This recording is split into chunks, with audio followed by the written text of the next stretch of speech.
청취자 여러분, 우리가 일상에서 무언가를 계획할 때 얼마나 많은 에너지를 쏟는지 한번 딱 떠올려 보시겠어요? 엄청나죠.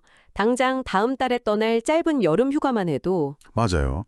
비행기 시간부터 숙소 위치, 막 몇 끼니 어디서 뭘 먹을지 시간 단위로 쪼개서 엑셀 파일로 쫙 정리하는 분들도 진짜 많거든요. 그렇죠.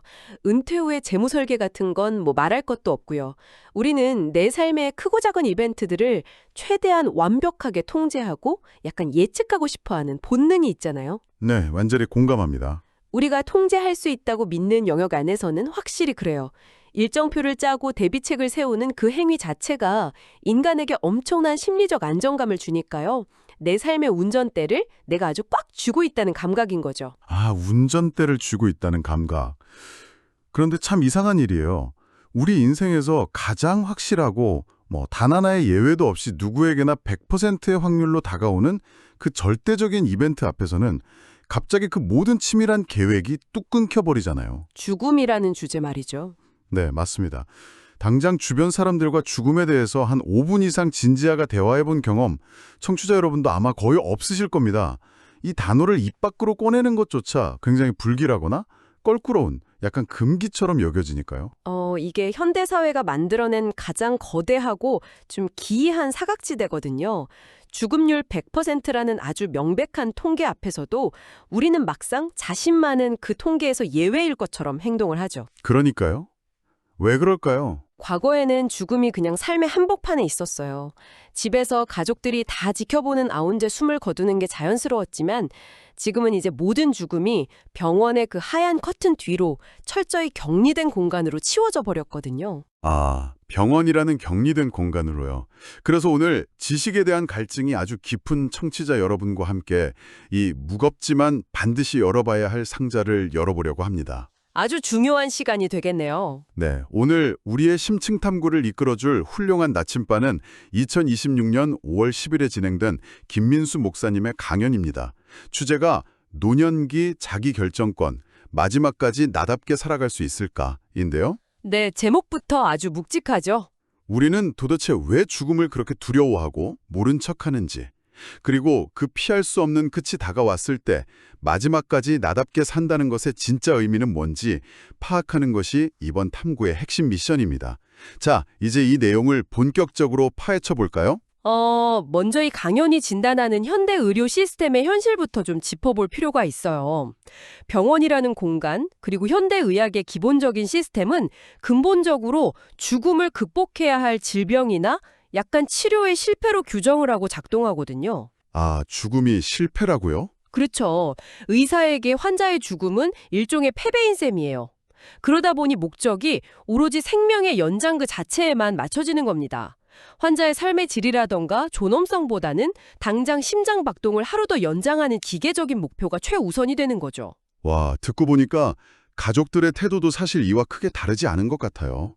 사실 환자 본인도 직감하고 있고 가족들도 내심 이제 이별의 시간이 다가오고 있다는 걸 다 알면서도 서로 진짜 속마음은 꼭 숨기잖아요. 맞아요. 선의의 거짓말을 하죠. 네, 막 요즘 의학이 얼마나 좋은데 다 괜찮아질 거야. 아니면 빨리 털고 일어나서 여행 가야지.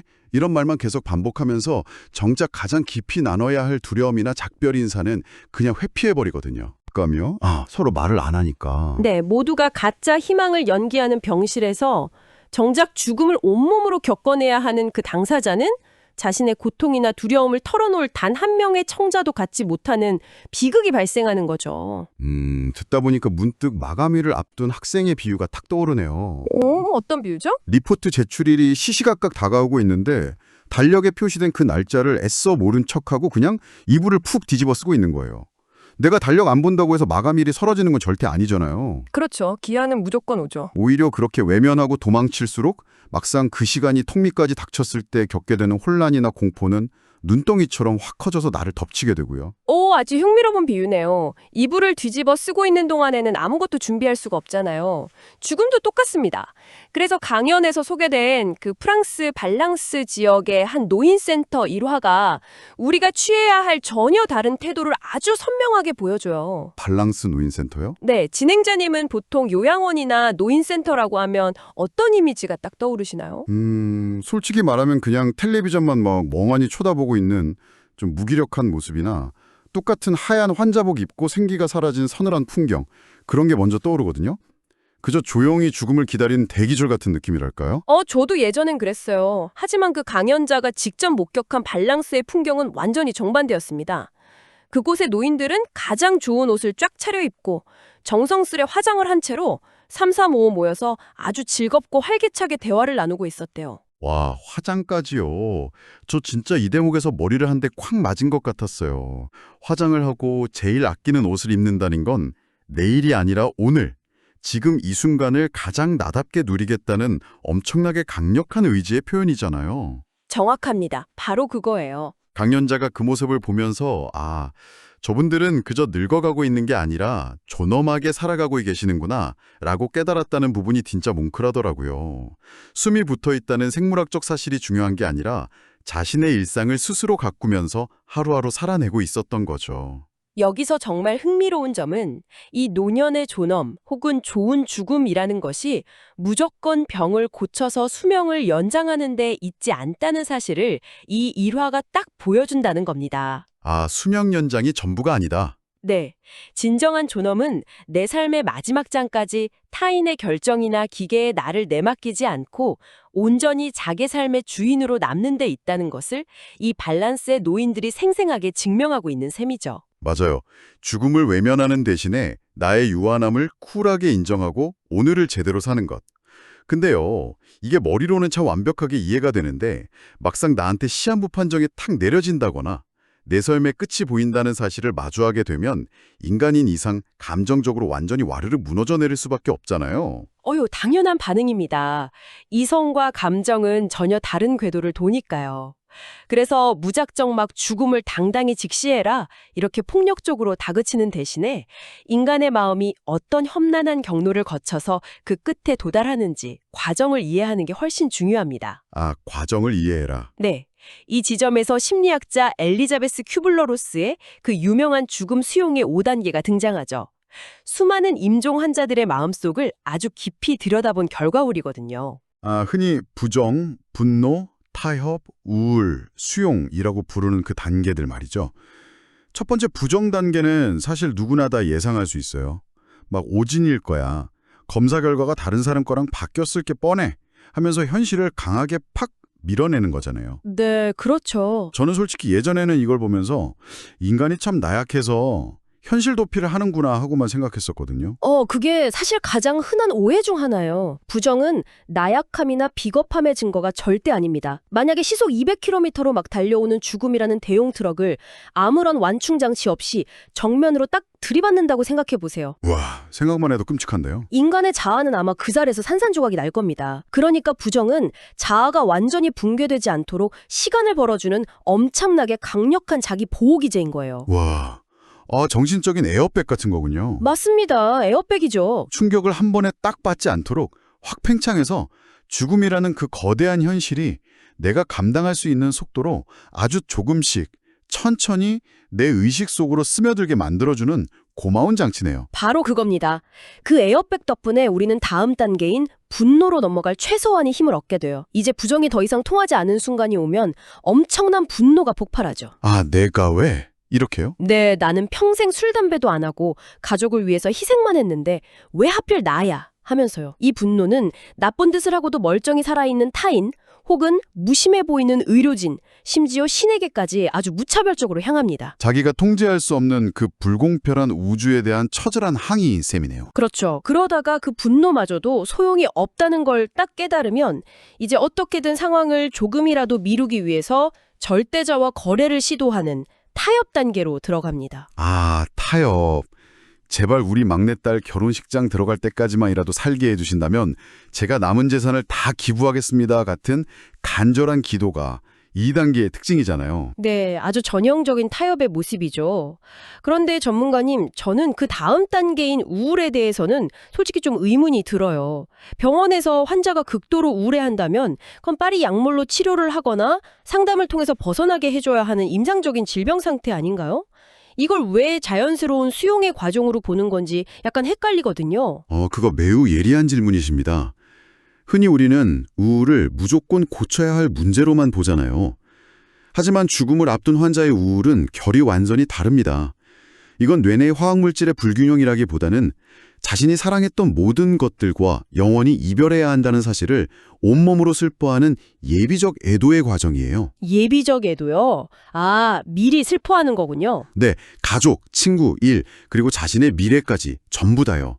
자신이 잃어버릴 그 거대한 세계에 대해서 충분히 슬퍼하고 눈물을 흘리는 이 깊은 우울의 터널을 온전히 통과하지 않고서는 결코 진정한 수용에 가닿을 수가 없습니다. 와, 고쳐야 할 병이 아니라 삶과 작별하기 위해서 인간으로서 마땅히 흘려야 할 아주 깊은 애도의 눈물이군요. 그 시간을 충분히 보내고 나서야 마침내 그래, 이것이 내 삶에 피할 수 없는 일부구나 하고 받아들이는 마지막 수용의 단계에 이르게 되는 거고요. 그렇습니다. 하지만 이 수용이 결코 막 기쁘게 죽음을 맞이한다는 뜻은 아니에요. 분노와 발버둥을 멈추고 지독했던 그 감정의 파도가 잔잔해지면서 내면에 조용한 평안이 찾아오는 성태, 거기에 가깝죠. 처음 딱 접했을 때 했던 가장 큰 착각에 대한 건데요. 청취자 여러분도 아마 비슷하게 생각하셨을 텐데 저는 이게 자판기 버튼 누르는 것처럼 진행되는 줄 알았어요. 자판기 버튼이요? 네. 자, 부정 단계 끝났습니다. 다음은 분노 단계입니다. 삐빅. 약간 이렇게 1단계부터 5단계까지 깔끔하고 직선적인 계단을 쫙 밟아 올라갈 거라고 무의식적으로 기대를 했거든요. 마치 게임 퀘스트 깨듯이 순차적으로 착착 진행될 거라고 믿는 분들이 엄청 많아요. 하지만 현실의 감정 지도는 절대 그렇게 기계적인 매뉴얼처럼 작동하지 않습니다. 네. 강연 자료에서도 그 점을 명확히 지적하더라고요. 어떤 사람은 분노와 타협 사이를 막 미친 듯이 오가기도 하고 어제는 모든 걸 수용하고 아주 평온해 보였던 환자가 오늘 아침에는 갑자기 다시 1단계로 훅 돌아가서 현실을 강하게 부정하면서 화를 낼 수도 있다는 거죠. 맞아요. 그 혼란스러움 자체가 바로 우리가 인간이라는 가장 확실한 증거입니다. 죽음을 마주하는 이 과정은 잘 닦인 고속도로가 아니라 늪에 빠지기도 하고 막 같은 자리를 맴돌기도 하는 험난한 미로 탐험과 같아요. 자, 그렇다면 우리의 마음속 내면이 이렇게 복잡한 미로를 막 헤매고 있을 때 물리적이고 현실적인 차원, 그러니까 그 차가운 병실 안에서는 도대체 무엇이 우리를 지탱해 줄 수 있을까요? 이 감정의 경랑 속에서도 우리가 끝내 놓치지 말아야 할 강연의 핵심 주제인 자기결정권 이야기로 한번 넘어가 보겠습니다. 현대사회에서 노년기의 자기결정권이라고 하면 종종 안락사나 존엄사 같은 좀 극단적인 선택만을 떠올리곤 해요. 내 목숨을 언제 끊을 것인가라는 아주 좁은 의미의 선택권으로만 확 한정지어버리는 거죠. 맞아요. 저도 처음엔 그건 줄 알았어요. 하지만 김민수 목사님의 강연은 이 권리를 훨씬 더 깊고 본질적인 차원으로 확 끌어올립니다. 자기 결정권이란 단순하게 생명의 길이를 통제하는 권리가 아니라 생의 마지막 순간까지 자신의 가치관을 존중받는 온전한 한 사람의 존재로 머물 권리를 의미하거든요. 아, 한 사람의 존재로 머물 권리. 저는 강연에 나온 이 한 문장에 완전히 압도당했습니다. 단지 연명되는 몸이 아니라 한 사람으로 대우받는 것. 아, 정말 핵심을 찌르는 문장이죠. 여러분, 한번 상상해 보세요. 의식이 점점 흐려지는 중환자실에서 쉴 새 없이 막 울려대는 기계의 전자음 속에 파묻힌 채로 의사들로부터 34번 베드의 폐암 말기 환자로 불리는 상황을요. 그건 솔직히 한 사람의 인간이 아니라 고장나서 수리 중인 생물학적 기계나 다름없지 않나요? 네, 그게 바로 죽음 자체보다도 환자들이 훨씬 더 끔찍하게 두려워하는 존엄성의 상실입니다.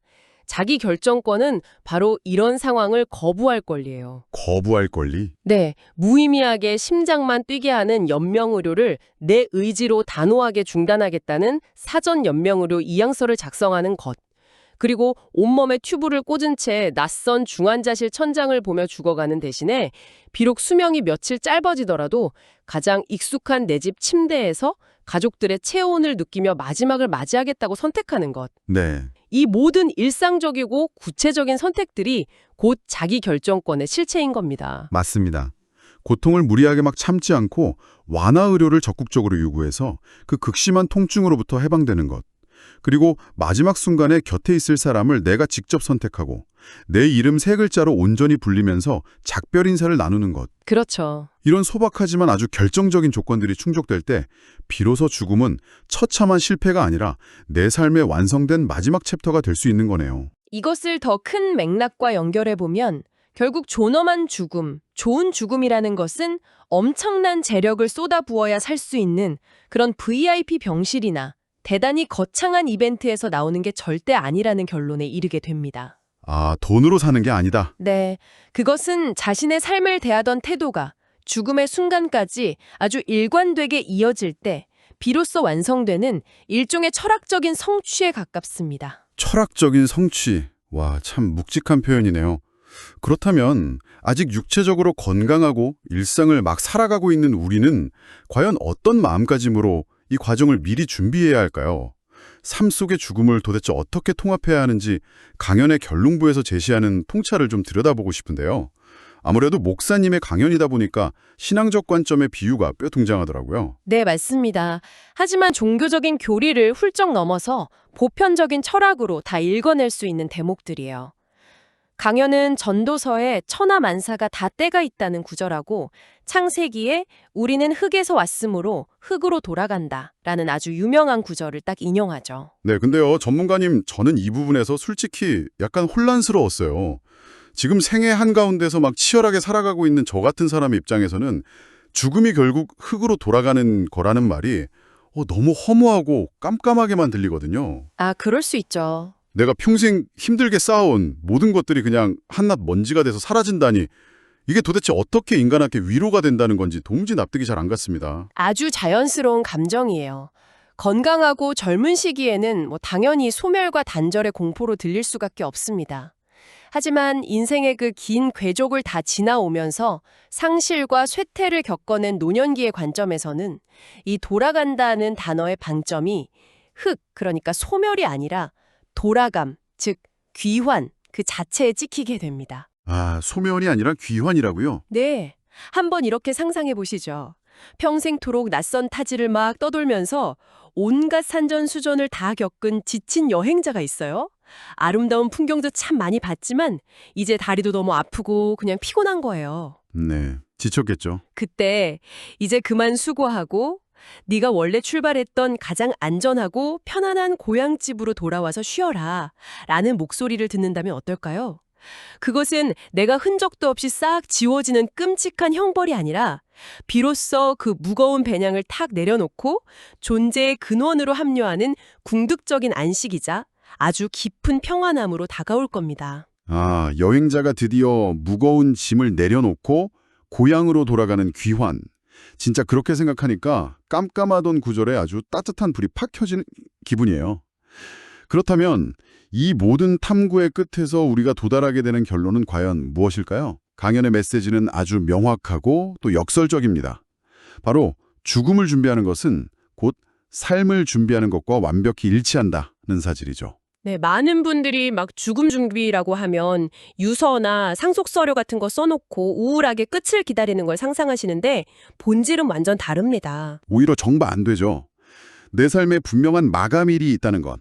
나라는 여행자가 언젠가 짐을 싸서 집으로 돌아가야 한다는 것을 가슴 아주 깊이 인지했을 때 우리는 비로소 오늘 하루의 우선순위를 완전히 싹 재조정하게 되잖아요. 맞습니다.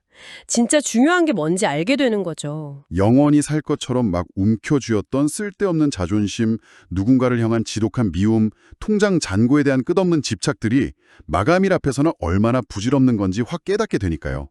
그 결과 우리는 역설적으로 오늘 하루를 가장 밀도 있고 충만하게 곁에 있는 사람을 더 깊이 사랑하면서 온전히 나다운 삶을 살아낼 수가 있습니다. 아, 완벽한 정리네요. 그 맥락에서 강연의 맺는 말에 등장하는 엄청 강렬한 시각적 은유를 꼭 하나 소개해드리고 싶습니다. 인간의 생로병사를 손의 모양으로 요약한 비유인데요. 갓 태어난 아기들이 세상에 딱 나올 때의 손 모양 혹시 떠오르십니까? 아, 그럼요. 본능적으로 아주 작고 야무진 두 주먹을 그냥 불끈 꽉 쥐고 태어나잖아요. 맞습니다. 갓난아기는 마치 이 세상의 모든 것, 뭐 생존과 사랑, 권력을 내 두 손에 다 움켜쥐고 절대 안 놓겠다는 듯이 주먹을 꽉 쥔 채로 아주 맹렬하게 태어납니다. 네, 아기들 손가락 펴기 힘들죠. 하지만 수십 년의 세월 동안 온갖 사랑과 상실, 기쁨과 고통을 다 겪어낸 인간은 마침내 삶의 마지막 숨을 착 내쉬는 순간 어떻게 될까요? 움켜쥐었던 두 손을 아주 부드럽고 편안하게 활짝 펴고 세상을 떠납니다. 와, 무언가를 끊임없이 쟁취하는 게 인생인 줄로만 알았는데 아주 긴 호흡으로 보니까 결국 허락된 것들을 하나씩 놓아주는 법을 배우는 과정이 삶이었군요. 참으로 서정적이면서도 뼈를 딱 때리는 은유입니다. 네, 우리는 삶의 마지막에 어떤 얼굴, 어떤 태도로 죽음을 마주할 것인지를 늘 고민해야 합니다. 수명의 길이보다 훨씬 중요한 것은 그 질적인 태도이며 결국 마지막에 손을 편안하게 잘 펴기 위해서는 오늘 하루 살아가는 방식 자체를 바꿔야 한다는 것. 그게 이 강연이 우리에게 던지는 가장 무거운 화두입니다. 자, 이제 오늘의 깊이 있는 시간, 심층 탐구를 슬슬 갈무리할 시간입니다. 오늘 우리는 참 애써 외면하고 싶었던 주제, 죽음의 민낯을 용기 내서 직면해 보았습니다. 네, 쉽지 않은 여정이었죠. 질병의 패배로만 죽음을 대하는 사회적 분위기하고 그 발랑 노인센터의 존엄한 삶을 딱 대조해 보았고요. 퀴블로로스의 5단계 지도를 통해서 우리 내면이 어떤 혼란스러운 미로를 거쳐서 수용에 이르는지도 탐험했습니다. 그리고 자기 결정권의 진짜 의미도 나눴죠. 맞아요. 기계에 의존한 연명보다 온전한 한 사람으로서 대우받을 자기 결정권의 눈부신 가치를 확인했습니다. 결국 잘 죽는다는 것은 잘 산다는 것의 가장 완벽한 증명서라는 사실을 오늘 함께 깨달았네요. 네, 아주 의미 있는 시간이었습니다. 청취자 여러분, 오늘 심층 탐구를 마치면서 여러분의 마음속에 오래도록 남을 질문 하나를 살짝 던지고 싶습니다. 방금 전문가님이 들려주신 그 꽉 쥔 주먹과 활짝 편 손의 비율을 한번 다시 떠올려 보시죠. 우리가 긴 여행을 마치고 집으로 돌아갈 때 결국 두 손을 활짝 펴고 이 세상의 모든 것을 미련 없이 다 놓아주어야만 한다면 지금 당장 당신의 일상 속에서 당신을 너무 지치고 아프게 만드는데도 불구하고 끝내 손에 꽉 쥐고 놓지 못하는 것은 무엇인가요? 각자 돌아볼 지점이 많겠네요. 그것이 누군가를 향한 날고 해묵은 원망일 수도 있고 절대 채워지지 않을 완벽주의일 수도 혹은 조금 더 높은 곳으로 올라가야 한다는 타인의 욕망일 수도 있겠죠.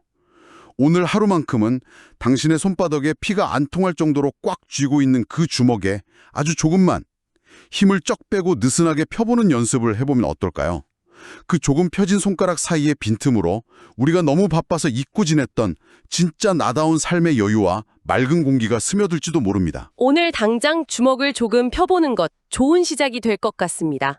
네, 오늘 여러분과 함께 나눈 이 묵직한 통찰이 남은 여러분의 하루를 그리고 10년 뒤 언젠가 맞이할 생의 마지막 순간까지 더 존엄하고 풍요롭게 만드는데 아주 의미 있는 이정표가 되기를 진심으로 바랍니다.